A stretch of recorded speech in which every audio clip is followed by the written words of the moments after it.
The event of Gandalf's resurrection and the Two Towers, to me, symbolizes still very early into the story the ultimate message to Sauron, or a proclamation, if you will, that his final defeat is at hand.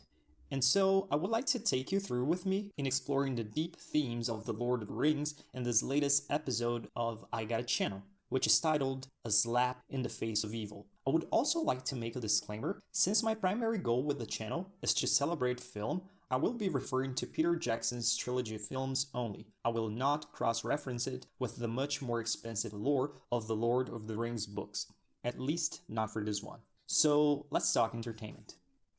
So when putting my thoughts together for this episode, a question arose of how could I bring people's attention to how impactful of a statement Gandalf's resurrection is to evil without highlighting first the dire situation the free peoples of Middle-earth were in before this event took place, and second, the sheer relentlessness of evil in its mission to take over the world. And so I figured that I couldn't. Now, concerning evil, the two leading figures in the story in whom it is made manifest are, of course, the Dark Lord Sauron and the White Wizard Saruman. I would like to make it very clear that Sauron is the great threat to the free peoples, with Saruman being but a puppet in the Dark Lord's schemes. To the Fellowship, however, Saruman is a force to be reckoned with, managing to outpower and outsmart Gandalf for the entirety of the Fellowship of the Ring and the majority of the Two Towers.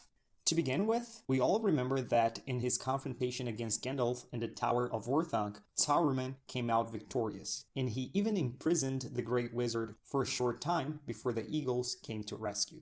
In fact, Gandalf would not gain his first victory against Saruman until the event of Theoden's exorcism and the Two Towers. But let us not get ahead of ourselves. To illustrate further how formidable of an enemy Saruman is, in the beginning of the Fellowship's quest to take the One Ring into the fires of Mount Doom so it could be destroyed, Gandalf and Gimli debate on which route would be the safest when they are then discovered by a flock of evil bird-like creatures under the service of Saruman. The White Wizard is cunning and will do everything in his power to foil Gandalf's plans. And so, from the information delivered by the birds, Saruman gathers that the Fellowship will attempt to carry on through a thin road on the edge of a splendid mountain named Caradhras, the Passage of Caradhras, which is extremely difficult and dangerous to cross, especially for the four hobbits, Frodo, Sam, Merry, and Pippin. And much more difficult and dangerous it will become, for Saruman, through his black magic, conjures a wicked snowstorm, which awakens the mountain. Gandalf attempts to put Caradhras back to sleep, but his spells are no match against Saruman's might, and so an avalanche buries the Fellowship. The White Wizard exerts superiority. The Fellowship survives the avalanche, and so now they attempt to continue the crossing under the mountain instead, which has also been part of Saruman's scheme all along. Under the mountain, the Fellowship makes an effort to journey unnoticed in the pitch-black dark, but eventually ends up discovered and attacked by goblins. And to make matters worse, all the commotion alerts their presence to the Balrog, this shadow and flame devilry from ancient times of which Gandalf is terrified. The Grey Wizard, however, still engages in combat against the demon, once there is no other way, but ends up overmatched. Gandalf, being dragged by the fire demon's whip, then falls from the bridge of Khazad-dûm and into the seemingly bottomless chasm. Saruman has persistently put Gandalf through so much testing as to finally end his life. Just how? How can one contend against such hatred? Now, led by Aragorn, the remainder of the Fellowship finds brief refuge in the wood realm of Lothlorien, home to the fair Lady Galadriel.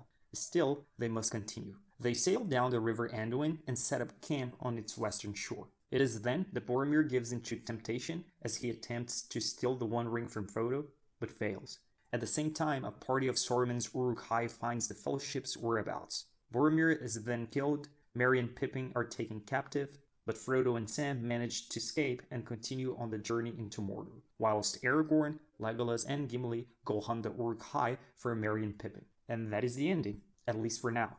And a pretty grim ending that is.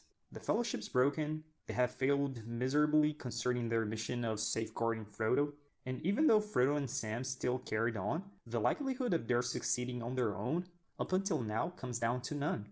And Gandalf is gone. Forever. Or is he? Now, if you're all enjoying this episode so far and would like more content such as this, please give the video a thumbs up, share it with your friends, subscribe, and activate the bell notification. so you can know every time I upload, and that greatly helps the channel. Thank you all for your support. Let us get back to the video, shall we? Now comes the Two Towers, in which evil will take its first and hardest stroke, I would say, second only to the very destruction of the One Ring, which will bring about Sauron's ultimate defeat. And this first stroke is, of course, Gandalf's resurrection. As discussed previously, up until now, Sauron and his puppet Saruman have been dictating all the rules and gaining victory upon victory upon victory against the good, with very little to be considered a setback. Had Gandalf remained dead, I believe the triumph of evil would have made itself inevitable. In fact, had any event occurred differently in the slightest, the outcome would most probably have been for the worst. But the great awe in the case of Gandalf's resurrection is the fact that divine intervention is made real. God himself has at last acted, even though I believe he was ever present from the very beginning, even in the minor things. But it is in this miraculous event in particular that God sent his message to Sauron, this Satan figure if you will, and to Saruman, a rebel and a traitor who chose to become the god of himself. And God's message is overtly simple. They were not, are not, and will never be in control. God is, which is a slap in the face of evil. How pretentious of a creature, not the creator, dare dictate the rules of the world. I firmly believe that had Gandalf succumbed again, he would have been sent back into Middle-earth however many times needed, until his task would be completed. And in this, evil's utter defeat, being only a matter of time, was then set in stone. Now, what do you guys think? Are there any other events in particular which preceded and to an extent defined Sauron and Saruman's defeat? If so, what would they be? Let us know in the comments section.